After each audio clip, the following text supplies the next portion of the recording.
Mi hijo me arrojó café caliente encima mientras gritaba. «Eres demasiado viejo para responderme», y se rió, esperando ver mi impotencia. Pero yo, con calma, me limpié el rostro, metí la mano en el bolsillo y saqué algo que lo hizo gritar de horror.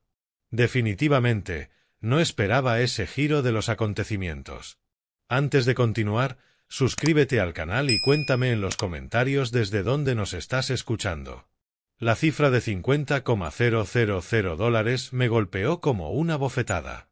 Luego Lester se corrigió, $500,000. $500,000 para su último plan. Papá, necesito 500,000. Es una inversión en el futuro. Su voz cargaba ese tono tan familiar de derecho adquirido, mientras caminaba de un lado a otro en mi sala, sus zapatos de diseñador resonando contra el piso de madera que Marta y yo habíamos restaurado hace 20 años. Yo permanecía sentado en mi sillón de cuero junto a la chimenea, con la biografía de Churchill aún abierta sobre mi regazo. A mis 72 años, había aprendido el valor de responder con mesura. «Hijo, no tengo esa cantidad de dinero líquido disponible». Lester se detuvo en seco, su rostro anguloso se torció de frustración.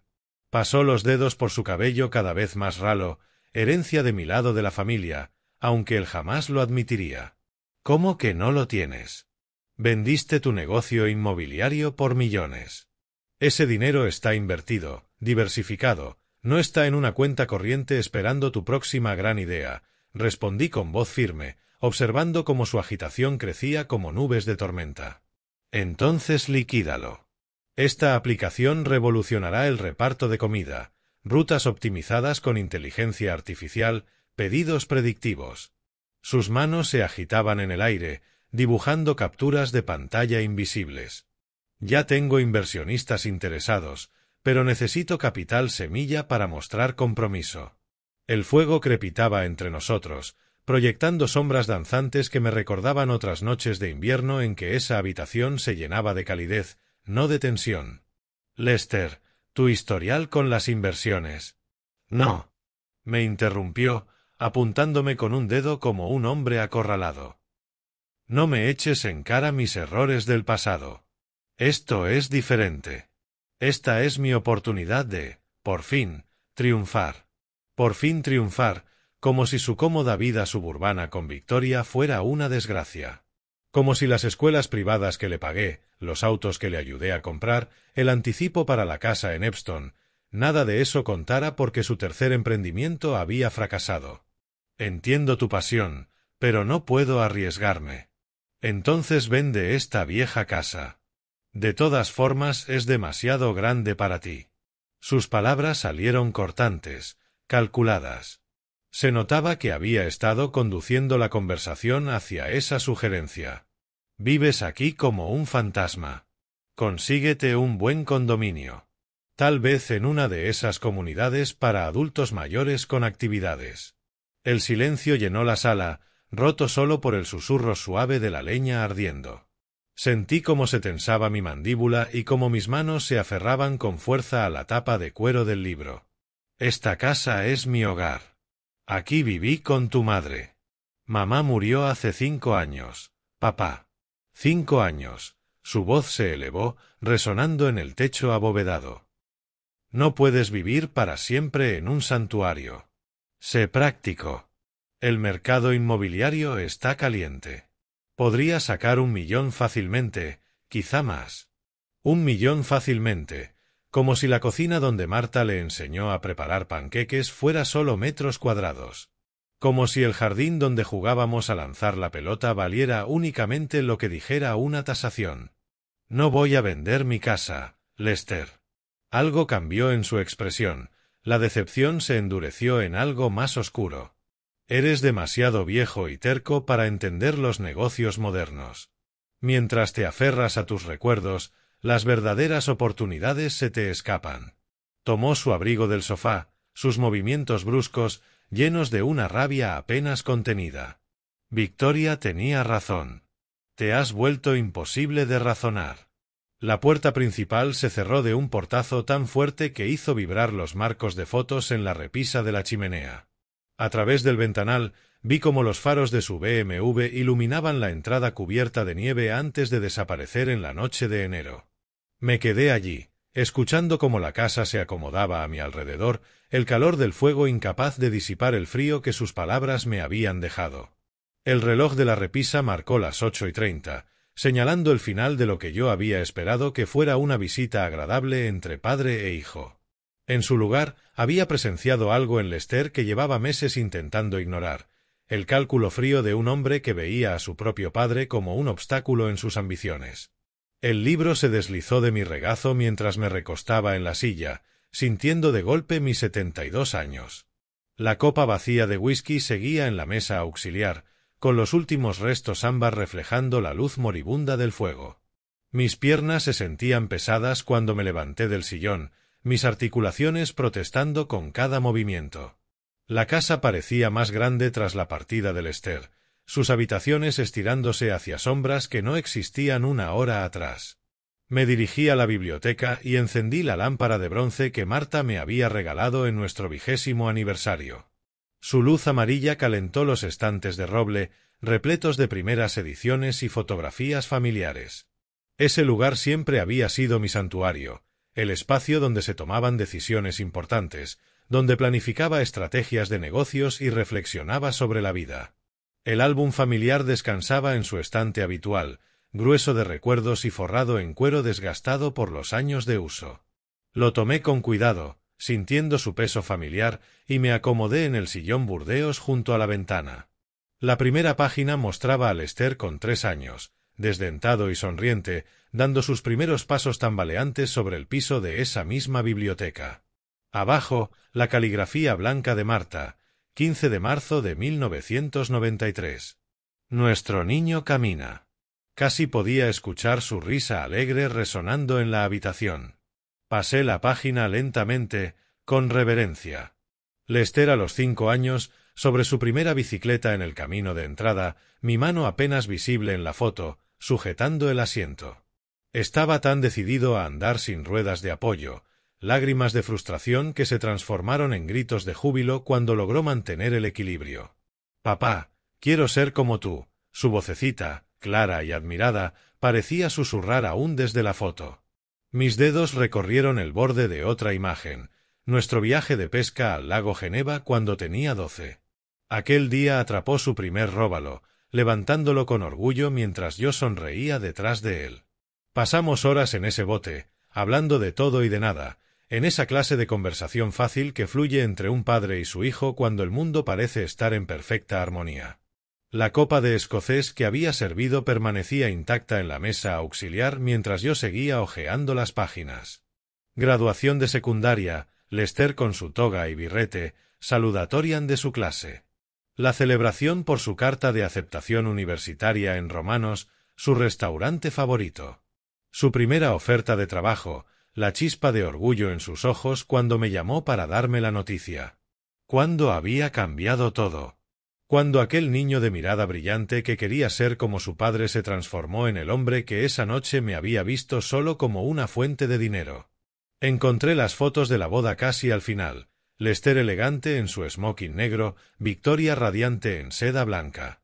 Incluso entonces había percibido algo calculador en su sonrisa, aunque lo atribuía a nervios previos al matrimonio. Marta me susurró durante la recepción. Ella será buena para él, Elden. Lo ayudará a enfocarse. ¿Enfocarse? Sí, Victoria ciertamente lo había ayudado a enfocarse, en el dinero, el estatus y lo que su herencia podría comprarles. Las páginas se volvían más pesadas conforme avanzaba hacia los años recientes. Menos fotos, visitas más cortas, conversaciones cada vez más centradas en los mercados financieros y en oportunidades de inversión que en recuerdos familiares.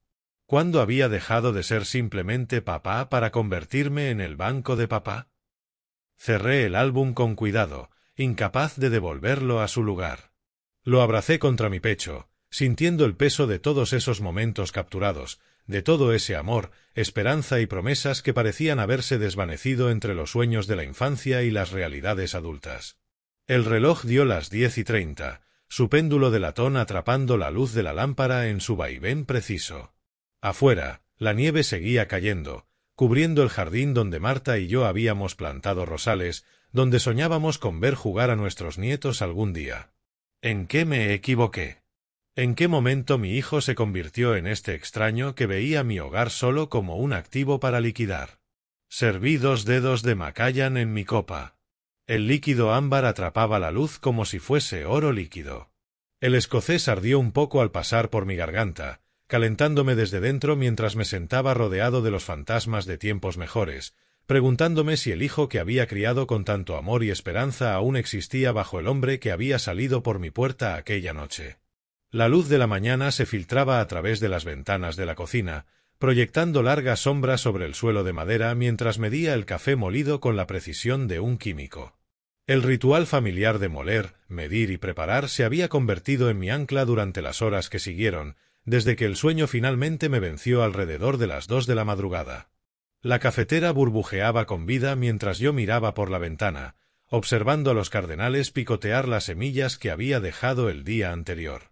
La nieve cubría la fuente para pájaros que Marta había colocado en ese rincón exacto, creando lo que ella llamaba una postal de invierno desde nuestro rincón de desayuno. El vapor ascendía de mi taza mientras me sentaba en la mesa de la cocina, el mismo lugar donde había comido miles de comidas, leído incontables periódicos y tomado algunas de las decisiones más importantes de mi vida. Esa mañana, sin embargo, se sentía distinta. Había en el aire una claridad especial, de esas que solo llegan después de una noche sin dormir, cargada de reflexión dolorosa. ¿Cuándo exactamente había cambiado Lester? La pregunta revoloteaba en mi mente como una mosca insistente, exigiendo atención. La boda. Sí, ahora lo veía con la brutal honestidad que solo nace de la distancia y la decepción. Los primeros meses después de la luna de miel, cuando la influencia de Victoria comenzó a moldear las prioridades de mi hijo, como el agua desgasta lentamente la piedra. Al principio fueron detalles sutiles, cenas dominicales a las que no podía venir por compromisos previos, llamadas que se volvían cada vez más cortas y poco frecuentes. «Papá, no entiendes el mundo moderno». Sus palabras en la cena de Navidad pasada resonaron en mi memoria. Recuerdo a Victoria sonriendo con aprobación cuando él lo dijo, sus dedos perfectamente cuidados descansando de manera posesiva en su brazo. Me levanté y caminé hasta el escritorio de roble que Marta había heredado de su abuela. Abrí el cajón inferior, donde guardaba la correspondencia antigua. Allí estaban las cartas de Lester desde la universidad, agrupadas en una caja de zapatos y atadas con la cinta azul que Marta usaba para organizar todo en la casa. Su letra de entonces era cuidadosa, ansiosa. «Querido papá, gracias por el cheque de la matrícula. Sé que estás sacrificando mucho por mi educación y prometo hacerte sentir orgulloso. No veo la hora de trabajar a tu lado en el negocio algún día». Trabajar a tu lado. ¿Cuándo había muerto ese sueño? ¿En qué momento trabajar juntos se transformó en reemplazarte y luego en desecharte? La transformación no había sido repentina. Fue una erosión gradual del respeto y del afecto, cultivada con paciencia por una mujer que veía en mi patrimonio acumulado la seguridad de su futuro. Las quejas de Victoria sobre mi interferencia en su matrimonio, sus insinuaciones de que me involucraba demasiado en las decisiones de Lester, esa campaña suave pero persistente para pintarme como un obstáculo y no como un aliado.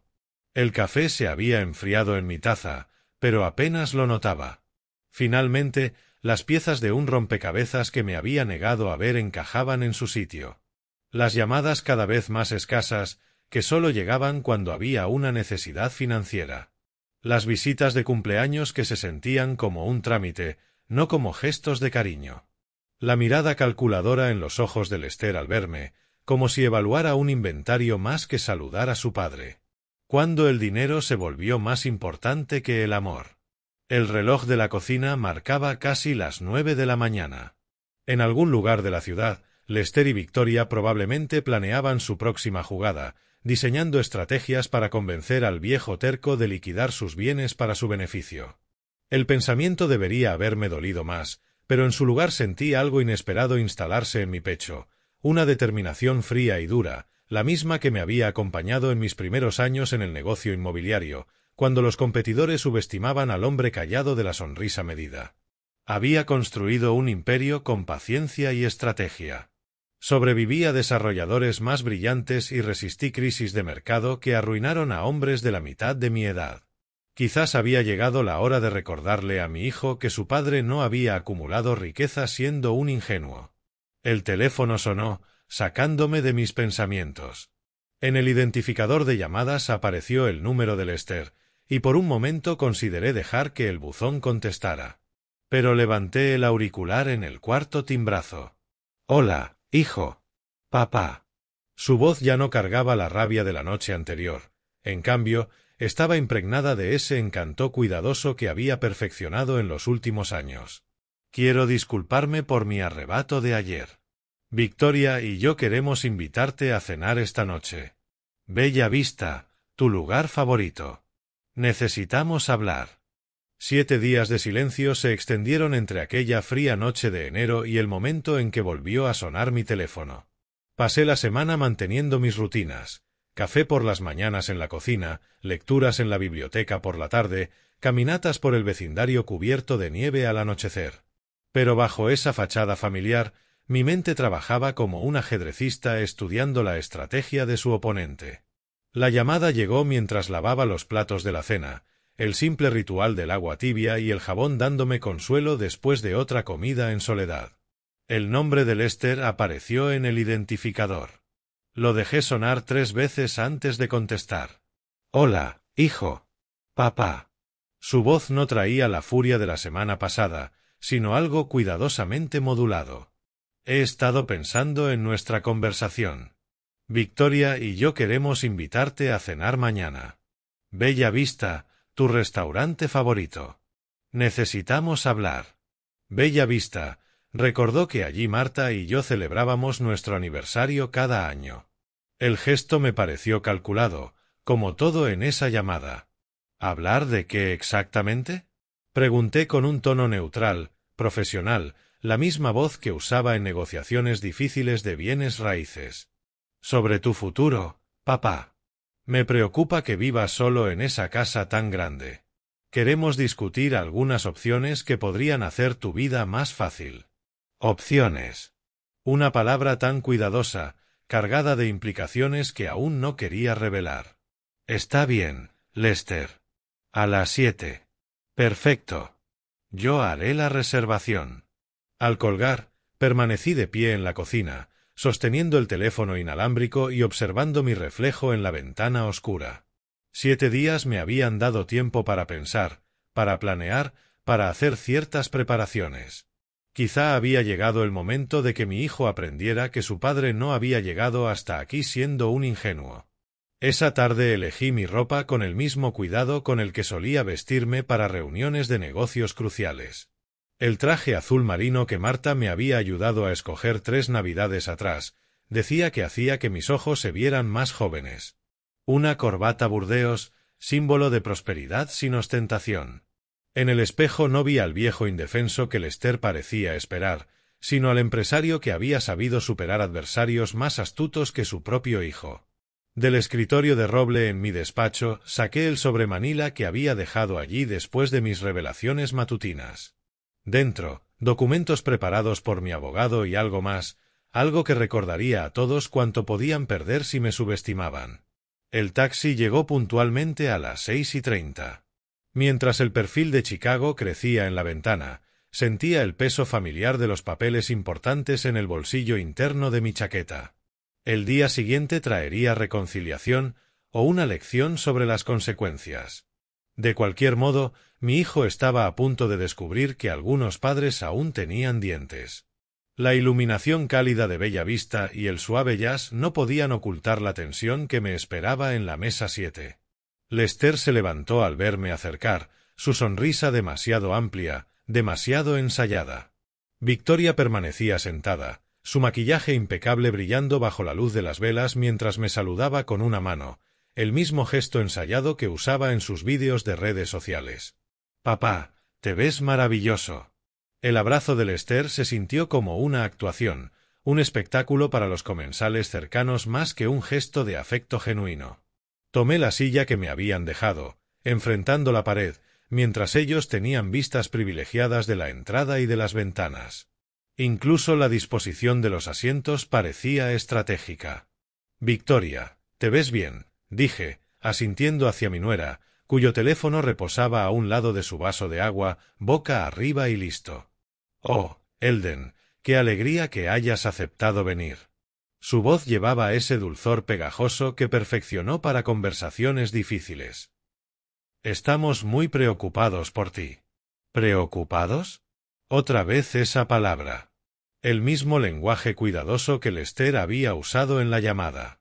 Claramente habían ensayado esta conversación, quizá incluso repartido los papeles. El camarero tomó nuestras órdenes de bebida. Vino para ellos, agua para mí. Había aprendido hacía mucho que las negociaciones importantes requerían la mente clara. Cuando se marchó, Lester se inclinó hacia adelante con lo que probablemente creyó un gesto paternal de preocupación. «Papá, Victoria y yo hemos estado hablando de tu situación. Vives solo en esa casa, sin familia cerca en caso de que pase algo». «No ha pasado nada, hijo», respondí con calma, aunque mis dedos buscaban el borde del sobre bajo la tela de mi chaqueta. «Estoy perfectamente capaz». «¿De verdad?». Victoria me interrumpió con una risa que sonó como vidrio rompiéndose. «Honestamente, Elden, ¿cuándo fue la última vez que tuviste una revisión médica adecuada?». «Tiene 72 años». «72». Lo dijo como si fuese una sentencia de muerte, inclinando ligeramente su teléfono, como si estuviera grabando nuestra conversación para algún futuro. Lester extendió la mano bajo la mesa y sacó un maletín de cuero que hasta entonces no había notado. Los clics metálicos al abrirlo resonaron como disparos en el ambiente íntimo del restaurante. «Hemos encontrado una solución», dijo, colocando un fajo de papeles entre nosotros con el ademán de un mago revelando su truco final. «Sunset Haven. Es una instalación preciosa. Habitaciones privadas, personal médico en sitio, actividades, programas». Las palabras me golpearon como puñetazos. Sunset Haven, un asilo de ancianos. Levanté el documento superior con manos que se mantenían firmes pese al terremoto que sacudía mis costillas. «Ya hemos completado la mayor parte del papeleo», añadió Victoria con tono servicial. «El proceso de admisión puede tardar semanas, pero lo hemos agilizado todo. Podrías mudarte este viernes». «Viernes. A solo 3 días».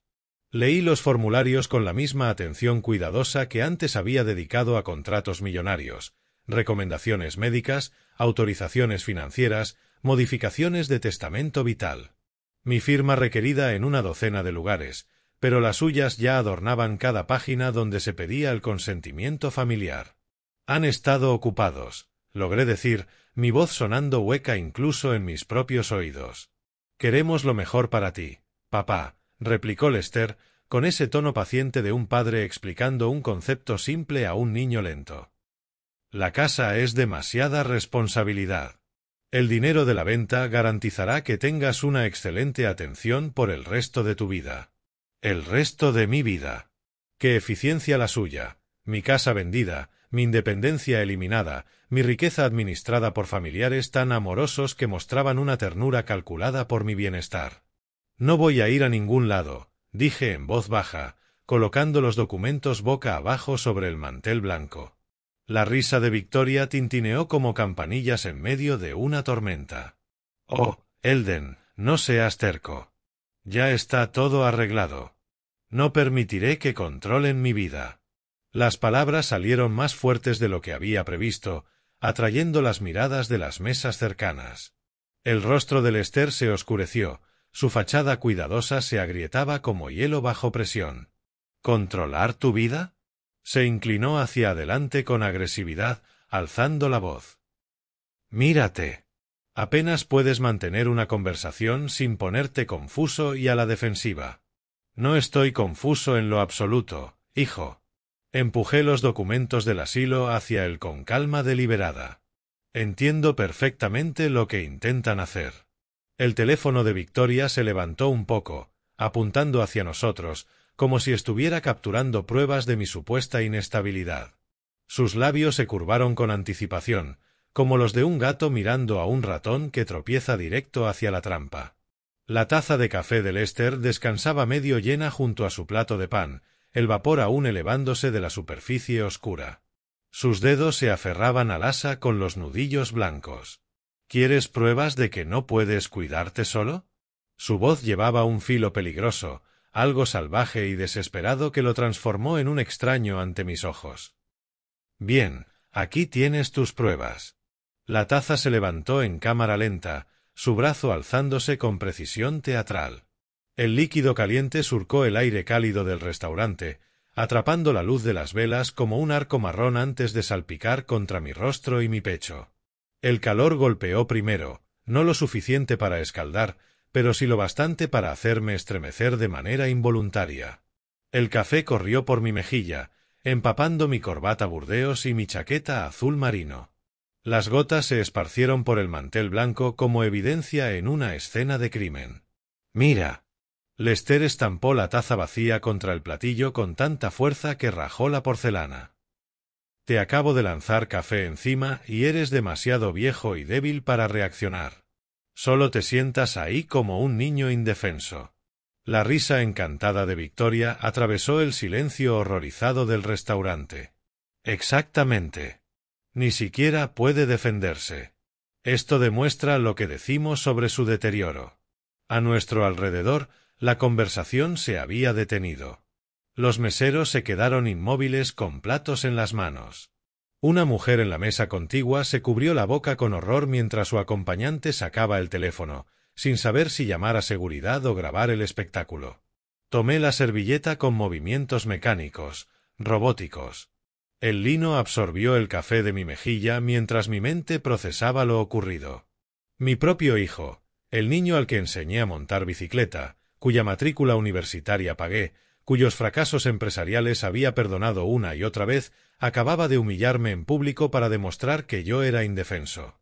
Las manchas de café se expandían por mi camisa como flores oscuras abriéndose en cámara rápida.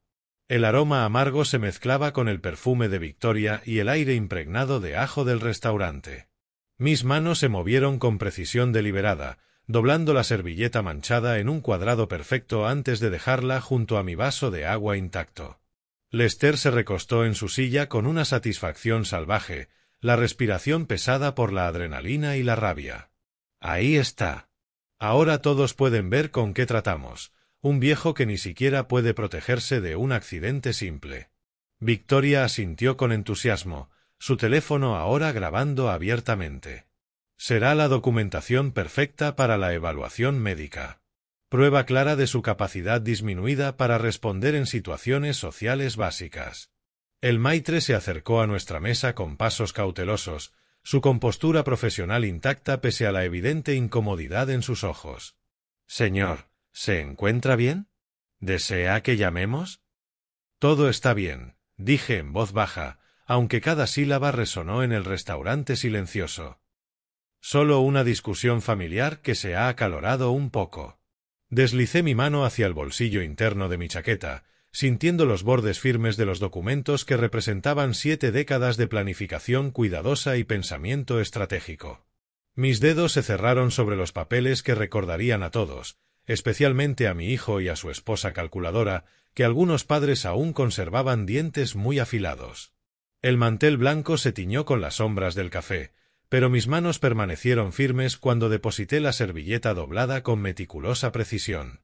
Me puse de pie lentamente, sintiendo el peso de mis 72 años y el de todas las miradas en bella vista sobre mí. Lester se echó hacia atrás con una satisfacción feroz mientras Victoria sostenía el teléfono como un arma, lista para capturar mi inevitable derrumbe. En su lugar, saqué de mi chaqueta un cheque. Impecable, nítido, su superficie blanca atrapando la luz cálida del restaurante. $1.000.000, escrito con mi pulso firme, fechado 3 días atrás. Pagadero a la orden de Lester Dean, el nombre completo de mi hijo, en tinta azul ya seca, escrita con esperanza.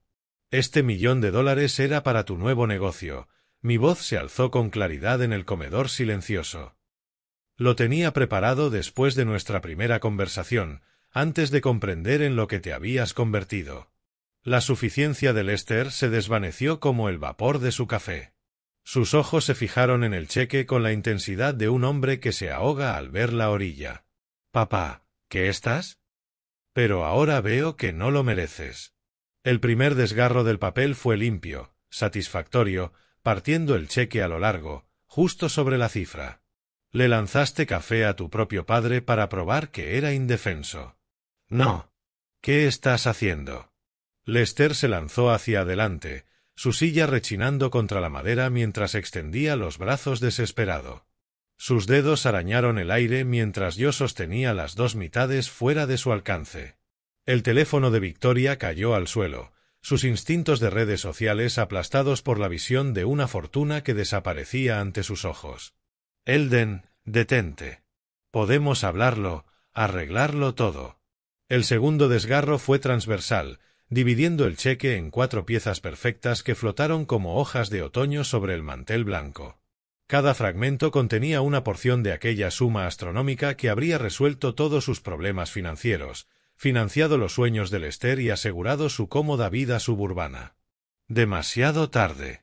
Ustedes eligieron su camino cuando decidieron que yo no era más que un obstáculo para su herencia. Esparcí los trozos sobre la mesa, formando un mosaico de oportunidad destruida. Querían meterme en un asilo y vender mi casa. Me humillaron en público para probar que soy incapaz de defenderme. Las manos de Lester se movieron desesperadas entre los pedazos como un niño intentando recomponer un juguete roto. Podemos pegarlo con cinta. Los bancos honran cheques reconstruidos con la documentación adecuada. Los bancos no honran cheques que nunca existieron. Me limpié la última gota de café de la mejilla con dignidad tranquila. «Adiós, hijo».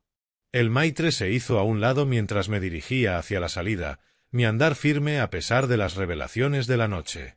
Detrás de mí, escuché el susurro agudo de Victoria y los cálculos desesperados de Lester, ya trazando su siguiente movimiento en una guerra que ellos habían iniciado y que nunca podrían ganar. El aire nocturno de Chicago se sintió limpio sobre mi rostro al salir a la acera, dejando atrás no solo un restaurante, sino una relación que había muerto en el instante en que mi hijo eligió la codicia sobre el amor. En el bolsillo de mi chaqueta, los documentos reales permanecían seguros. Papeles que garantizarían que la lección de esta velada fuera apenas el inicio de su aprendizaje. Algunos padres crían a sus hijos con guía suave. Otros deben enseñar lecciones más duras, sobre el respeto, la dignidad y las consecuencias de traicionar la confianza familiar. La verdadera educación de mi hijo apenas comenzaba. Marzo llegó con la promesa de la primavera, aunque el frío del invierno aún se aferraba al aire matinal de Chicago. Habían pasado 3 semanas desde el incidente en el restaurante. 3 semanas de relativa calma que se sentían como la quietud antes de la tormenta que sabía que se avecinaba. Estaba en mi ritual matutino de café cuando sonó el timbre. Por la mirilla distinguí a la señora Henderson 2 casas más allá, sujetando su correo con la postura resuelta de alguien que viene a dar una noticia. «Buenos días, Elden». Su sonrisa tenía esa mezcla peculiar de preocupación y curiosidad que delata el rumor de vecindario. «Espero que no te moleste que pase, pero he estado escuchando cosas inquietantes». La cafetera burbujeaba detrás de mí mientras la invitaba a entrar al vestíbulo, manteniendo la conversación lejos de mis espacios privados. «¿Qué clase de cosas, Dorothy?» «Bueno, varias personas comentan que podrías estar teniendo algunos problemas de salud». «Problemas de memoria, quizá». Se movía de un pie a otro, incómoda con su papel de mensajera. «La gente está preocupada de que viva solo». «Problemas de memoria». Así que había comenzado. Agradezco la preocupación, pero me siento de maravilla. Mi mente está tan clara como siempre. Su alivio fue visible, aunque momentáneo. Oh, me alegra tanto escucharlo, aunque debo preguntar, ¿estás recordando tomar tus medicamentos? Se refería a fármacos que jamás me habían recetado para condiciones que nunca había tenido. La campaña era más sofisticada de lo que esperaba. Después de que la señora Henderson se fue, el teléfono comenzó a sonar. Y volvió a sonar una y otra vez. Elden, soy Frank Morrison, de la Asociación Inmobiliaria. Su voz traía una preocupación profesional envuelta en amistad genuina. Escucha, recibí una llamada de tu hijo ayer. Me mencionó que has estado teniendo algunos problemas para manejar tus finanzas. La voz de Frank Morrison sonaba contenida, pero no podía ocultar la incomodidad. Me preguntó si conocía a algún buen asesor para cuidado de ancianos. Frank y yo habíamos hecho negocios durante 20 años. ¿Lester te contactó directamente? Parecía genuinamente preocupado. Contestó. Dijo que habías estado olvidando pagar facturas, que te confundías con los estados de cuenta. Yo guardé silencio. Le dije que siempre había sido tan agudo como una navaja. Pero la pausa que siguió a su frase habló por sí sola. Bueno, la gente cambia con la edad. No hay vergüenza en aceptar ayuda. 3 llamadas más siguieron el mismo patrón. Amigos distintos, preocupaciones idénticas. Todas rastreadas a conversaciones con Lester. Cada uno de ellos había sido abordado por separado, alimentado con historias específicas sobre mi supuesta incapacidad, olvido de tareas básicas, confusión financiera, deterioro general. Para la tarde entendí el alcance de la campaña, sistemática, coordinada, diseñada para construir un rastro documental de preocupación comunitaria que justificara acciones legales en mi contra. Encendí mi portátil, habilidad que, al parecer, contradecía la narrativa de mi supuesta incompetencia tecnológica, y busqué las cuentas de Victoria en redes sociales. Lo que encontré fue una obra maestra de manipulación. Publicaciones en Facebook sobre los retos familiares y las difíciles decisiones con los padres ancianos. Historias de Instagram preguntando qué hacer cuando un familiar mayor se niega a aceptar ayuda. Todo cuidadosamente redactado, presentándola como la nuera abnegada que luchaba contra un suegro obstinado incapaz de reconocer sus limitaciones. Los comentarios revelaban la verdadera genialidad de su estrategia.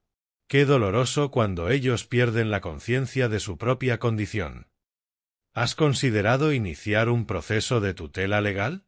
A veces es la única manera de protegerlos. Mi madre fue igual. Estás haciendo lo correcto al intervenir.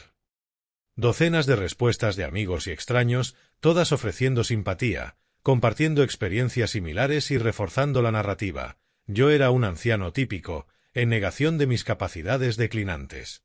Victoria había convertido las redes sociales en un arma de destrucción familiar, crowdsourcing de mi difamación. Capturé todo con capturas de pantalla metódicas, construyendo mi propio archivo de pruebas mientras el teléfono seguía sonando con amigos preocupados repitiendo el guión que Lester les había entregado. Problemas de memoria, confusión financiera, riesgos de vivir solo. Al caer la noche tenía 17 contactos documentados, 6 publicaciones en redes sociales y una imagen clara de su estrategia. Querían armar un caso de incompetencia, reunir apoyo comunitario y fabricar justificación para internarme en el mismo asilo que me habían propuesto en Bella Vista. Pero habían cometido un error crucial. Asumieron que yo era el anciano indefenso que querían pintar, incapaz de reconocer la manipulación o de organizar una defensa eficaz. Marqué el número de mi abogada mientras ordenaba mis archivos. Algunas guerras se libran con armas. Otras requieren estrategia, documentación y la aplicación precisa de la ley. Las oficinas de Peterson, Klene y Associates ocupaban el piso 15 de un edificio del centro de Chicago, con su sala de conferencias de caoba dominando la vista de las aguas grises del lago Michigan. Extendí mi documentación sobre la mesa pulida mientras mi abogada, Sarah Peterson, revisaba cada pieza con precisión profesional. Las leyes sobre abuso de ancianos son muy claras, Elden, dijo, ajustándose las gafas mientras examinaba las capturas de pantalla de las publicaciones de Victoria. Difamación, acoso, intento de explotación financiera, han creado un caso impresionante contra ellos mismos. La ironía no se me escapaba. Mientras Lester y Victoria planificaban mi caída legal, en realidad estaban documentando sus propios crímenes. Pero aún no habían terminado. Esa misma tarde recibí una llamada del Departamento de Seguridad de Citizens Bank. Señor Dean, Esta llamada es respecto a la visita de su hijo ayer. Aseguró que usted sufría demencia e intentó acceder a sus cuentas como su supuesto cuidador. Lester había pasado del chisme a la acción concreta, probando si su narrativa pública podía superar los protocolos de seguridad bancaria. El intento fracasó. Mis cuentas permanecían blindadas tras las capas de protección que había establecido décadas atrás. Pero la jugada revelaba una escalada peligrosa. 2 días después, llamaron a mi puerta. Señor Dean, soy Jennifer Walls, del Departamento de Servicios para el Envejecimiento de Chicago. Hemos recibido reportes de preocupación sobre su bienestar. Era más joven que Victoria, profesionalmente vestida, con la serenidad de alguien acostumbrada a visitas domiciliarias difíciles. La invité a entrar, reconociendo aquello como otro campo de batalla en la guerra de mi hijo. Los reportes sugieren posible deterioro cognitivo, problemas con la gestión de medicamentos y preocupaciones familiares sobre su seguridad viviendo solo, explicó con tono clínico. Estoy aquí para realizar una evaluación. Durante 2 horas me examinó en todo: memoria, resolución de problemas, manejo financiero, conocimiento de medicación, seguridad en el hogar. Respondí cada prueba con la competencia de un hombre que había dirigido múltiples empresas y gestionado portafolios inmobiliarios complejos durante 4 décadas. El señor Dean demuestra excelente función cognitiva, mantiene su hogar adecuadamente y comprende con claridad sus asuntos financieros. Escribió en su tableta. No hay evidencia de los problemas reportados. La evaluación médica vino después, organizada por Lester a través de su abogado, pero realizada por mi médico de confianza desde hacía 15 años. El doctor Martínez, que me había visto superar neumonía, el cáncer de Marta y los cambios naturales de la edad. Su diagnóstico fue rotundo. Físicamente robusto para 72. Cognitivamente lúcido. Ningún signo de demencia ni problemas de medicación. El paciente demuestra plena capacidad para vivir de manera independiente y tomar decisiones financieras. Cada evaluación profesional fortalecía mi posición y debilitaba la suya. Pero Victoria intensificó su campaña digital en respuesta, publicando con tono cada vez más dramático. Descorazonados por un intento fallido de intervención.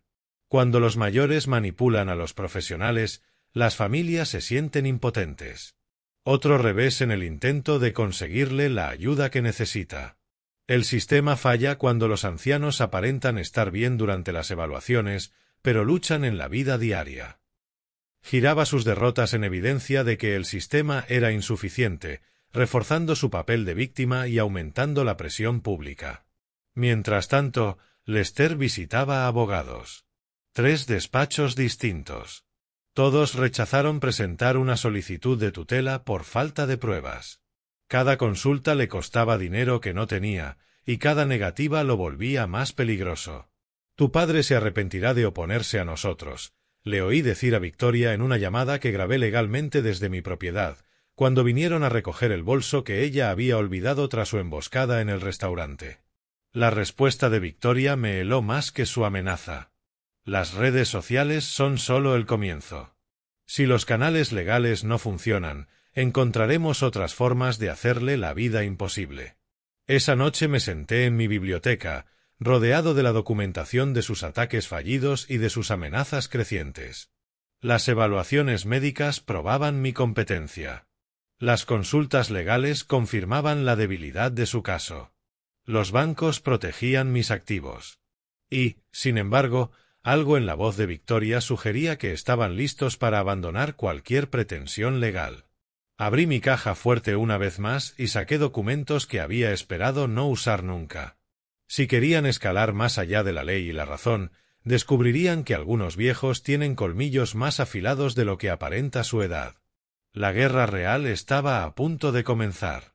La mesa de conferencias de caoba en Peterson, Kleene y Associates brillaba bajo el sol de la tarde, que se filtraba entre los rascacielos del centro de Chicago.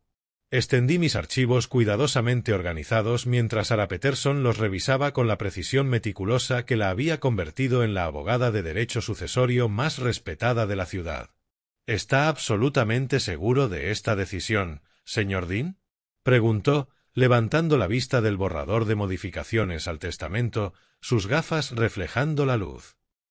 La desheredación completa es irreversible una vez ejecutada. Absolutamente seguro. Enderecé los papeles con cuidado deliberado. Mi hijo ha demostrado su verdadero carácter con meses de acoso sistemático. Estos documentos lo prueban. Ella asintió, revisando el archivo de evidencias que había compilado, capturas de pantalla de publicaciones difamatorias de Victoria, transcripciones de llamadas amenazantes de Lester, declaraciones de testigos sobre la campaña de intimidación, informes médicos y sociales que confirmaban mi total competencia. Esta documentación es contundente, murmuró, hojeando también los reportes de seguridad bancaria sobre los intentos de Lester de acceder a mis cuentas. Sumado a los intentos fallidos de tutela, tienes un caso sólido para justificar la desheredación. 2 horas después, firmé el Nuevo Testamento con 2 testigos presentes, viendo cómo el nombre de mi hijo desaparecía de mi patrimonio.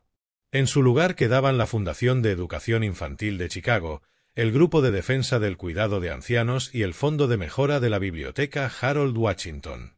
Organizaciones que usarían mi riqueza para ayudar a otros en vez de explotarme.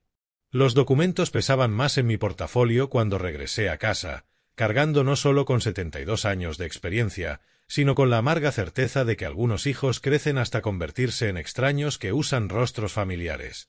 Esa noche, marqué el número de Lester desde mi despacho, la misma habitación donde años atrás había planeado su educación universitaria y soñado con trabajar a su lado en el negocio familiar. Papá.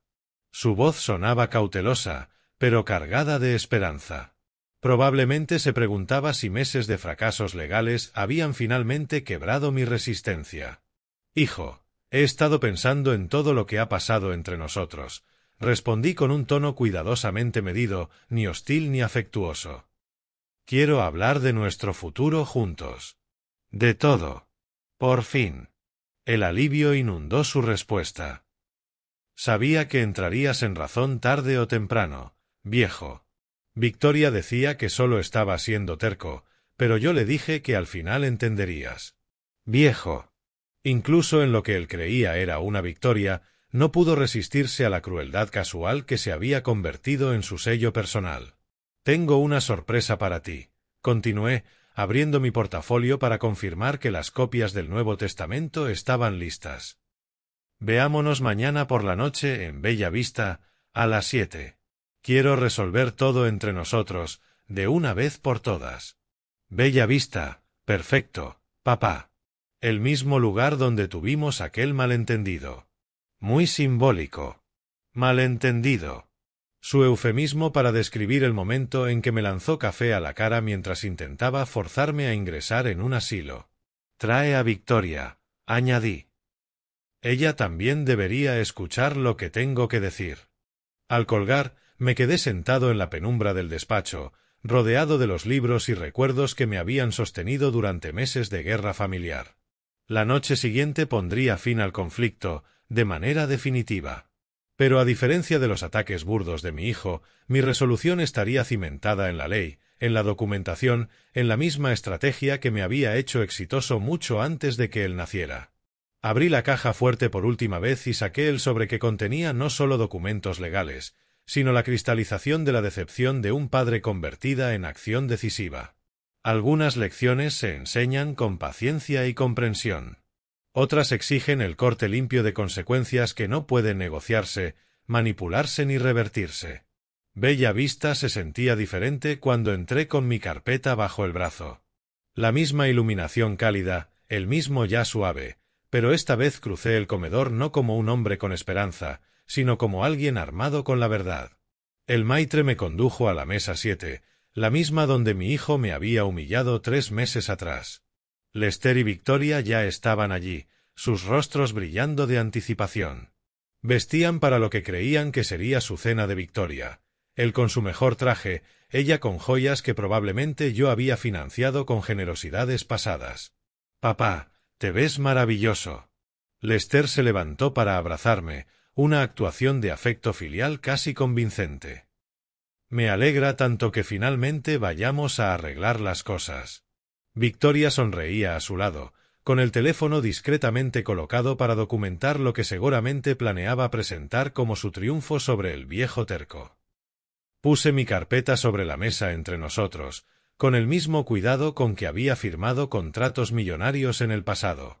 Prometí una sorpresa. Aquí está. El primer documento que saqué fue una copia de mi Nuevo Testamento, fechado el día anterior y sellado oficialmente por Peterson, Kleene y Associates. Lo coloqué frente a Lester, observando cómo su expresión ansiosa se desmoronaba al llegar a la cláusula de desheredación. «Esto es imposible». Su voz se quebró. «No puedes hacerme esto». «Puedo, y ya lo hice».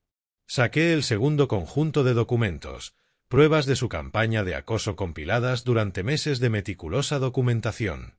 También tengo un registro completo de sus intentos por destruir mi reputación, acceder a mis cuentas y forzarme a una institución. El rostro de Victoria perdió todo color al reconocer sus propias publicaciones en redes sociales impresas con nitidez, selladas con hora y fecha, acompañadas de anotaciones legales. Allí estaba todo: la cuidadosa manipulación de la simpatía pública, las afirmaciones falsas sobre mi salud mental, la coordinación con las maniobras de Lester. Todo expuesto, en papel y con precisión profesional. «Impugnaremos esto en la corte», chilló, lo bastante alto como para atraer miradas de otras mesas. «Está claro que no eres competente para tomar estas decisiones». Sonreí por primera vez en la noche, abriendo la última sección de la carpeta. «¿Con qué pruebas? ¿Con estas evaluaciones médicas que confirman mi plena competencia? ¿Con estos informes de servicios sociales que me exoneran de cualquier preocupación? ¿O quizá con estos registros bancarios que muestran los intentos fallidos de Lester por cometer fraude financiero?» Cada documento cayó sobre la mesa como un clavo en su ataúd: evaluaciones profesionales de médicos, informes de trabajadoras sociales, transcripciones de llamadas amenazantes de Lester, capturas de publicaciones difamatorias de Victoria con análisis legal de su contenido calumnioso. Lester agarró el testamento, hojeándolo con desesperación en busca de un resquicio que no existía. La Fundación Infantil de Chicago, el Grupo de Defensa del Cuidado de Ancianos, la Biblioteca Harold Washington. ¿Prefieres darle todo a extraños en lugar de a tu propio hijo? Prefiero dar mi riqueza a organizaciones que ayudan a la gente en lugar de explotarla. Me recliné en la silla, más liviano de lo que me había sentido en meses. Organizaciones que entienden la diferencia entre el cuidado y la manipulación. La compostura de Victoria se quebró por completo. «Esto es una locura. Éramos tu familia. Intentábamos ayudarte». «¿Ayudarme?», repliqué con calma, recogiendo los papeles con método. «¿Al intentar que me declararan incompetente? ¿Al difundir mentiras sobre mi salud mental? ¿Al querer encerrarme en un asilo para quedarse con mi casa? La ayuda no suele incluir humillación pública ni fraude financiero». La evidencia era abrumadora, irrefutable. Meses de acoso sistemático, documentados con la precisión de un hombre de negocios que aprendió a protegerse de depredadores, incluso si esos depredadores llevaban su sangre. El rostro de Lester oscilaba entre el shock, la negación, la ira y finalmente una súplica desesperada que habría sido patética de no ser tan calculada. «Papá, por favor, podemos arreglarlo.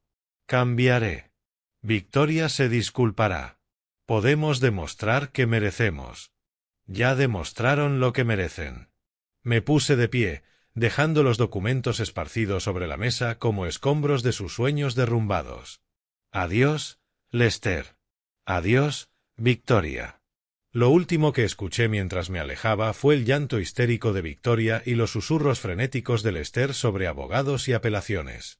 Los estertores de una codicia disfrazada de amor familiar.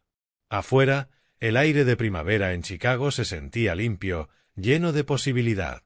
3 meses después, me encontraba en la sección infantil de la biblioteca Harold Washington, rodeado por un círculo de rostros expectantes mientras pasaba las páginas de Donde viven los monstruos. La luz del sol de junio se filtraba por los ventanales altos, iluminando el rincón de lectura donde me había convertido en voluntario habitual.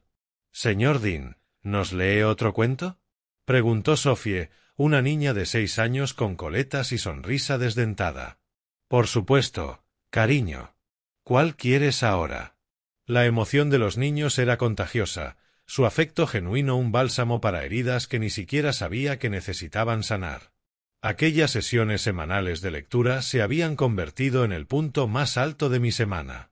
Una prueba de que algunas relaciones pueden construirse sobre la alegría y no sobre la obligación. Al terminar, caminé 3 cuadras hasta el Café Romanos, donde mi grupo de almuerzo de los martes ya me esperaba. Elden, te ves mejor cada vez que te vemos, dijo Frank Morrison, saludándome desde nuestra mesa habitual junto a la ventana. La jubilación te sienta bien, añadió Margaret Chen, una maestra retirada, sonriendo con calidez. La libertad me sienta bien, la corregí suavemente, acomodándome en la silla con la satisfacción de un hombre que había aprendido, al fin, la diferencia. Conversamos sobre libros, jardinería y la próxima recaudación de fondos de la biblioteca, donde mi donación financiaría un nuevo programa de lectura infantil. Charlas sencillas entre personas que disfrutaban de la compañía mutua sin agendas ocultas ni cálculos financieros. Esa tarde trabajé en mi jardín, cuidando los tomates y rosales que Marta había plantado años atrás. La casa volvía a sentirse viva, llena de amigos que pasaban por un café y vecinos que pedían prestados libros de mi extensa colección. Las mismas habitaciones que antes habían resonado con soledad, ahora vibraban con auténtica conexión humana. En el interior encontré una pila de cartas sobre mi escritorio, agradecimientos de las organizaciones que habían recibido mis donaciones. Cada una detallaba cómo se usaban los fondos: becas para niños de escasos recursos, investigación médica, programas de defensa para ancianos vulnerables contra el mismo tipo de explotación que Lester y Victoria habían intentado. Una carta en particular me conmovió, la de una joven cuya matrícula universitaria había sido cubierta por la Fundación de Educación. Su gratitud era honesta, describiendo cómo la beca había cambiado el rumbo de toda su familia. Eso era legado. No la herencia exigida por un hijo con derecho, sino un impacto real en vidas que necesitaban esperanza en lugar de limosnas. Al caer la tarde, me senté en mi biblioteca con una taza de té y la última biografía que estaba disfrutando. El teléfono permaneció en un silencio bendito. Sin llamadas desesperadas de Lester, sin amenazas de Victoria. Solo paz, interrumpida por el suave tic-tac del reloj de la repisa y el susurro de las páginas al pasar. A través de la ventana vi a la señora Henderson cuidando sus rosales en la casa de al lado. Me saludó con la mano al verme, un gesto simple, libre de agendas, genuino. Por primera vez en mucho tiempo, sentí que el futuro me pertenecía de nuevo. El gesto simple de la señora Henderson, saludándome entre sus rosales, ya no era solo la cortesía de una vecina, era la señal de una amistad genuina, nacida después de que el drama tóxico de mi familia llegara a su fin. Había descubierto algo poderoso: las conexiones verdaderas no siempre se construyen con sangre, sino con respeto mutuo. Los documentos guardados en mi caja fuerte permanecían intactos. Protecciones legales que, al final, nunca tendría que usar porque la amenaza para la cual habían sido diseñados se había destruido a sí misma, devorada por su propia codicia y crueldad. A veces las mejores victorias son las silenciosas, aquellas en las que la justicia surge de manera natural, no de un castigo impuesto, sino de las consecuencias inevitables de las elecciones que la gente decide tomar. Yo, en mis 72 años, había aprendido que la familia significa mucho más que genética, que el amor, para sobrevivir, requiere respeto, y que algunas relaciones son demasiado tóxicas para rescatarlas, sin importar la historia que las sostenga. La lección más dura había sido aceptar que protegerte de la explotación puede implicar perder a personas que alguna vez atesoraste. Pero en soltar esa conexión envenenada, encontré espacio para vínculos que nutrían en lugar de drenar, para amigos que valoraban en lugar de calcular, para una comunidad que apreciaba la contribución más que la herencia. La tarde de verano se desplegaba ante mí, llena de placeres sencillos y de una paz auténtica, esa clase de serenidad que el dinero no puede comprar, pero que la sabiduría puede crear. Si esta historia te ha gustado, dale un me gusta a este vídeo, suscríbete al canal y cuéntame en los comentarios qué impresión te dejó. Y si quieres escuchar la próxima historia, haz clic en la caja que aparece a la izquierda. Gracias por acompañarme.